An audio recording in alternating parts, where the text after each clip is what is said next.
Hello friends, अभी हम हिंदी महीना को समझेंगे विस्तार से, जो अंग्रेजी कैलेंडर और हिंदी कैलेंडर होता है। तो सबसे पहले ये चैत्र से स्टार्ट होता है। चैत्र, बैसाख, जेठ, आषाढ़, श्रावण, भादो, ये भाद्रपद जिसे भादो बोल देते हैं, ये आश्विन जिसको हम जनरल भाषा में कुंवार कहते हैं, कार्तिक, मार्गशीर्ष जिसको हम अगहन कहते हैं, और उसके बाद आता है पौष, माघ, और लास्ट महीना है ये जो 12वां महीना है यह है फागुन। इसको समझेंगे। अब चैत्र जो कि जनरली किस में होता है, जनरली होता है ये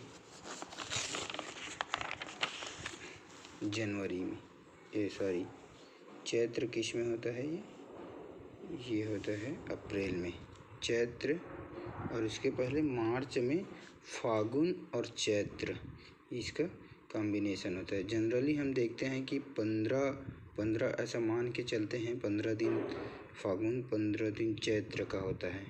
तो हम इंग्लिश महीने से सीखेंगे। अंग्रेजी महीना जो जनवरी होता है ये जनरली डिवाइड होता है पौष और माघ में। जो पौष का पूर्णिमा मतलब शुक्ल पक्ष रहता है और 15 दिनों बाद वो पूर्णिमा में जाता है। उसी प्रकार जब माघ लग जाता है तो वो कृष्ण पक्ष से शुरू होकर ये जाता है अमावस्या तक 15 दिन का। तो 15 दिन का कृष्ण पक्ष इसमें और 15 दिन का शुक्ल पक्ष पौष वाले में। और हिंदी महीना जब शुरू होता है तो वो कृष्ण पक्ष से शुरू होता है। तो हम जब यहाँ से चैत्र से शुरू होता है, ये चैत्र से जो कि हम जनरल देखते हैं मार्च में, तो चैत्र ये शुरू हो रहा है हिंदी महीना, ये कृष्ण पक्ष से शुरू होकर ये अमावस्या तक जाता है। तो हम यहाँ से स्टार्ट करते हैं, फिर ये अमावस्या हो गया, फिर चैत्र का शुक्ल पक्ष आया, शुक्ल पक्ष स्टार्ट हुआ, ये पूर्णिमा तक गया, फिर बैसाख लग गया, बैसाख का कृष्ण पक्ष स्टार्ट हुआ, ये अमावस्या तक गया, फिर ये बैसाख का शुक्ल पक्ष ये गया पूर्णिमा तक। तो इसी प्रकार से ये चलता चलता लास्ट तक ये अपना दिसंबर महीने में अभी चल रहा है नवंबर। तो नवंबर महीने में हम देखें कि अभी 20 तारीख को पूर्णिमा था, तो कार्तिक पूर्णिमा हुआ, ये ख़त्म पूर्णिमा को, फिर अगहन लग गया है अभी, जिसको हम नॉर्मल भाषा में मार्गशीर्ष कहते हैं। तो इसको हम देखते हैं, तो अगहन लग गया, ये कृष्ण पक्ष स्टार्ट हुआ है, ये जाएगा अमावस्या तक। उसके बाद दिसंबर जो है अगहन और पौष जाएगा, तो अगहन का पूर्णिमा आ जाएगा और पौष का अमावस्या आ जाएगा। तो ये पौष ख़त्म हुआ, फिर जनवरी नेक्स्ट जो 2022 आएगा, ये पौष जाएगा और पौष पूर्णिमा जो कि होता है हमारा छेरछेरा पर्व होता है, पुष पुन्नी, इसको छत्तीसगढ़ी भाषा में पुष बोलते हैं। तो पुष पुन्नी को क्या होता है, छेरछेरा का पर्व होता है। फिर माघ स्टार्ट होकर अमावस्या में जाएगा, फिर फरवरी में माघ स्टार्ट होकर शुक्ल पक्ष और ये जाएगा पूर्णिमा तक। तो माघी पुन्नी बोलते हैं। माघी पुन्नी में विभिन्न जगहों पर मेले लगते हैं, उसको हम आगे डिटेल में समझेंगे, जो कि जनरली फरवरी में होता है। अब इसको हम डिटेल से समझेंगे। ये चैत्र में हम पीछे देखे थे, जो कि यहाँ पे अमावस्या कृष्ण पक्ष स्टार्ट हो रहा है। तो ये हम पिछले पन्ने में देख लिए कौन से महीने में होता है। जनरली वो सिंपल जनरल भाषा में है, 15 दिन हो सकता है, 14 दिन हो सकता है, या 20 दिन हो सकता है। जैसे अभी कार्तिक वो 20 तारीख हुआ, 20 तारीख तक चला गया था, है ना। तो ये जैसे भी हो, अब हम स्टार्ट करते हैं चैत्र, जो कि कहाँ से शुरू होता है, कृष्ण पक्ष से शुरू होता है और ये जाएगा अमावस्या तक। प्रथम दिन को एकम बोलते हैं हम जनरल, और इस दिन क्या होता है, होली होता है। क्योंकि फागुन महीने का लास्ट जो हुआ है उसमें लास्ट दिन हुआ है, उसमें हम होलिका जलाते हैं और इसके जो प्रथम दिन होता है इसमें होली खेलते हैं। तो ये फिर ये जाएगा अमावस्या तक, लास्ट दिन अमावस्या, फिर स्टार्ट हो जाएगा शुक्ल पक्ष। तो शुक्ल पक्ष के चैत्र नवरात्रि स्टार्ट होता है। शुक्ल पक्ष के प्रथम दिन चैत्र नवरात्रि स्टार्ट होता है, इसी को हम गुड़ी पड़वा भी बोलते हैं, गुड़ी पड़वा। तो ये फिर लास्ट 15 दिन बाद पूर्णिमा में जाएगा और इसी का जो नवमी तिथि रहेगा उसको हम बोलते हैं राम नवमी। तो लास्ट में ये पूर्णिमा 15 दिन बाद। फिर हम चैत्र नवरात्रि में 4 जगह मेला लगता है। कहाँ कहाँ? भोरमदेव, डोंगरगढ़, रतनपुर और खल्लारी। ये चैत्र नवरात्रि में ये चारों जगह मेला लगता है। उसके बाद बैसाख में 15 दिन जो कृष्ण पक्ष, उसके बाद 15वां दिन अमावस्या, फिर शुक्ल पक्ष लग जाएगा। शुक्ल पक्ष का 15वां दिन कौन सा हो जाएगा? पूर्णिमा। और इसी को हम मनाते हैं गुरु पूर्णिमा के रूप में। कौन सा? बैसाख पूर्णिमा। बैसाख पूर्णिमा जो है इसी को हम मनाते हैं गुरु पूर्णिमा के रूप में। फिर तीसरा नंबर हिंदी महीने का जेठ, जिसको हम ज्येष्ठ इसको लिखते हैं। ये अमावस्या के दिन इसमें वट सावित्री की व्रत रखा जाता है। और उसके बाद आता है शुक्ल पक्ष का पूर्णिमा 15 दिन बाद। इसमें हम भगवान संत कबीरदास जी का जयंती मनाते हैं। फिर आषाढ़ में कुछ नहीं है तो हम आषाढ़ को नहीं ले रहे हैं। फिर सावन बहुत इम्पोर्टेंट है। सावन, जिसको हम सामान्य भाषा में सावन कहते हैं। ये सावन अमावस्या को हम हरेली मनाते हैं। हरेली, जिसमें किसान भाई अपने कृषि औजारों की पूजा करते हैं। इस पूछा जाता है सवाल कि सावन अमावस्या में कौन सा त्यौहार मनाता है, या हरेली का त्यौहार कौन सा दिन में मनाया जाता है।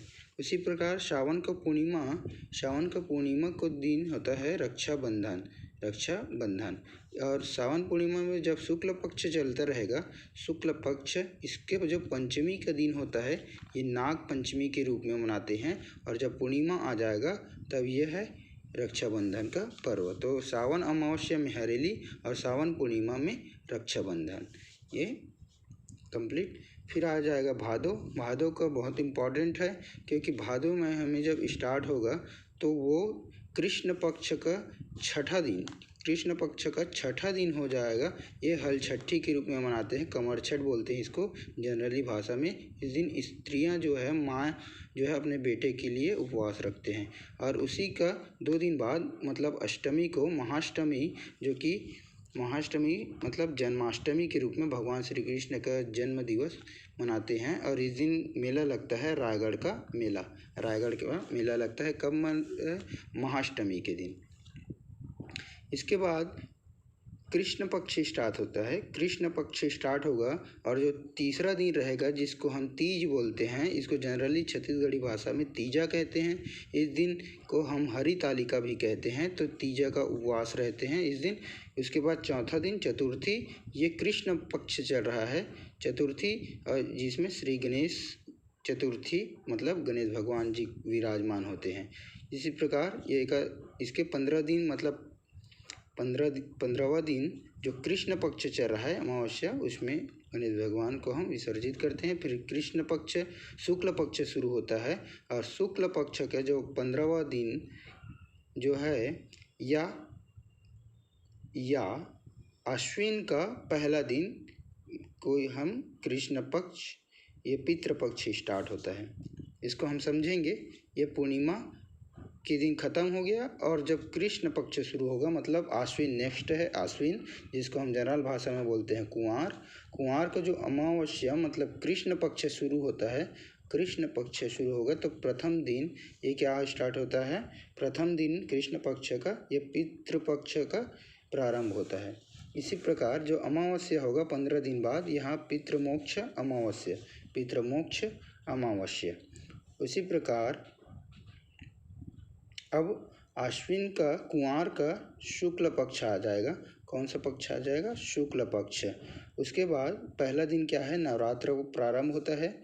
और इसको एक दुकालू यादव जी का गाना है कि कुंवार महीना अंजोरी पाक मतलब शुक्ल पक्ष। तो कुंवार महीना अंजोरी पाक मतलब शुक्ल पक्ष माटी की दाई दुर्गा बनावो, मतलब नवरात्र स्टार्ट होता है इस दिन, ऐसा समझना है।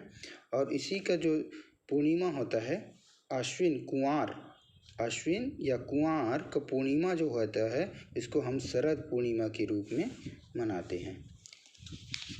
नेक्स्ट है कार्तिक, ये बहुत इम्पोर्टेंट है। कार्तिक अमावस्या जो कृष्ण पक्ष चलता रहेगा, इसमें अमावस्या तो बाद में आएगा, पहले आएगा 13 मतलब 13वां दिन धनतेरस के रूप में मनाते हैं।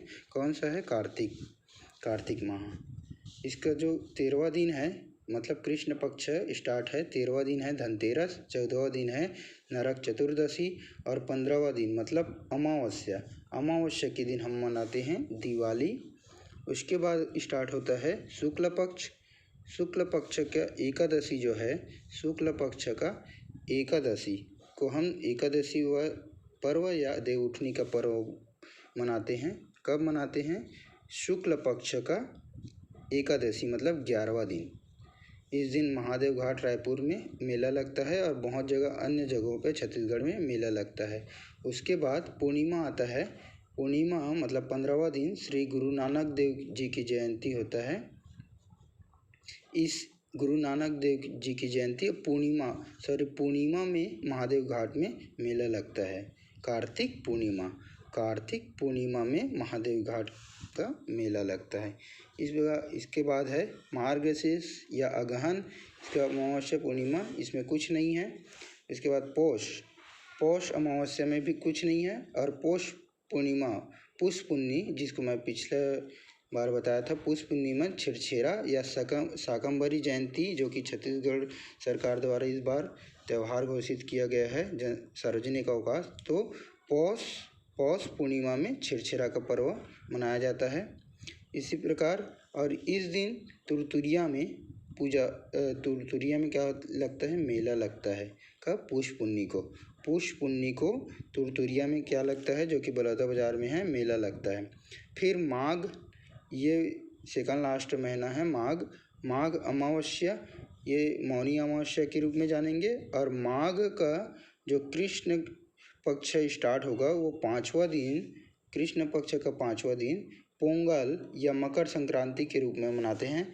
माघ का कृष्ण पक्ष का 5वां दिन पोंगल या मकर संक्रांति के रूप में मनाते हैं। और माघ पूर्णिमा बहुत ज़्यादा इम्पोर्टेंट है। माघ जो पूर्णिमा है, इस दिन मेला लगता है राजिम में, दामाखेड़ा में, रतनपुर में और सिवरी नारायण में। तो माघ पूर्णिमा को कहाँ मेला लगता है? राजिम में, दामाखेड़ा में, रतनपुर में और सिवरी नारायण में, ये 4 जगह मेला लगता है। माघी पूर्णिमा को मेला लगेगा कहाँ? राजिम, दामाखेड़ा, रतनपुर और सिवरी नारायण। और फागुन का तो आप जानते हैं, फागुन जो अमावस्या उसमें कुछ नहीं है। और फागुन के पूर्णिमा में जो है हम होलिका दहन करते हैं। फागुन के पूर्णिमा में होलिका दहन करते हैं। और शिवरात्रि जो है फागुन का कृष्ण पक्ष का 12वां दिन है। फागुन का कृष्ण पक्ष का 12वां दिन है, इसको याद रखेंगे। इसमें मैं लिख देता हूँ, ये फागुन है, इसके कृष्ण पक्ष का 12वां दिन कौन सा है? इस दिन है शिवरात्रि। और जो पूर्णिमा है कौन सा? फागुन का जो कृष्ण पक्ष का 12वां दिन है, ये शिवरात्रि है। उसके बाद ये जो पूर्णिमा है, इस दिन होता है हमारा होलिका दहन। और फिर से ये रिपीट हो जाएगा। चैत्र का जो कृष्ण पक्ष का प्रथम दिन होली खेलते हैं। इस प्रकार हमारा 12 महीना हिंदी महीना कंप्लीट हुआ। Thank you.